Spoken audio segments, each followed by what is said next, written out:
Today I'm going to briefly tell you about three different types of friction. There are three different friction forces. They are static friction, kinetic friction, and rolling friction.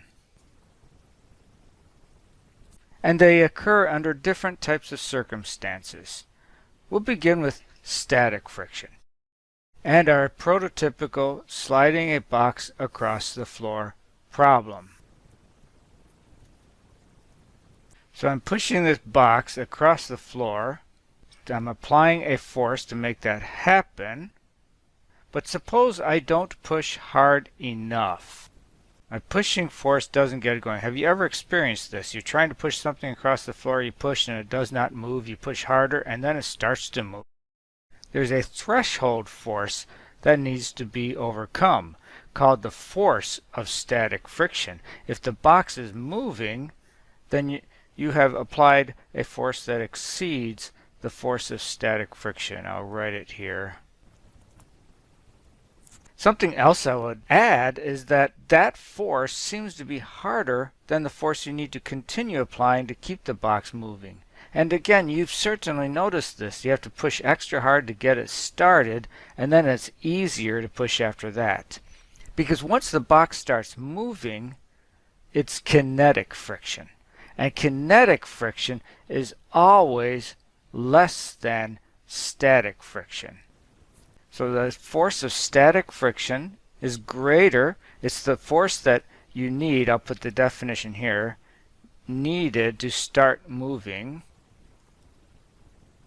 And then the force of kinetic friction is the force needed to keep moving. So those two types of friction force compare well. Kinetic friction is always less than static friction. Those two forces are actually quantifiable by a measured quantity called the coefficient of friction. The heavier that box is, certainly the more friction force there is, and that's true. So the force of friction, I'll just say F sub F, is the coefficient of friction, which is given by this funny symbol pronounced mu. It's a Greek letter, it's pronounced mu, times the normal force. That's called the coefficient of friction. And the coefficient of friction is larger for static friction. It's smaller for kinetic friction. Those two forces of friction are easily discussed together like that. Rolling friction is a different matter. Suppose you have a wheel rolling on the road. The wheel is spinning about this axle. The axle is just there, everything else is rotating around it, all the material as the wheel moves forward. So we can take a close-up look at what is happening down in this region down here. Redraw that. There's the road. Here's the bottom of the wheel. So we're looking really close here. What happens is that the wheel, being made out of rubber, has molecules at the edge which bond well with the asphalt molecules in the asphalt. That's why rubber and concrete work well together. Molecules at the surface form bonds nicely. But those bonds then have to be broken. So as the wheel goes forward, the bonds form, and then as the wheel keeps going forward, these bonds have to be broken again. And that effect of constantly forming and breaking the bonds is called rolling friction. Rolling friction is a lot less than kinetic friction. So if I were to compare them, rolling friction is less than kinetic, which is less than static. And you do need a little bit of it to make your car go forward. The tire grabs the asphalt through this friction force and propels itself forward.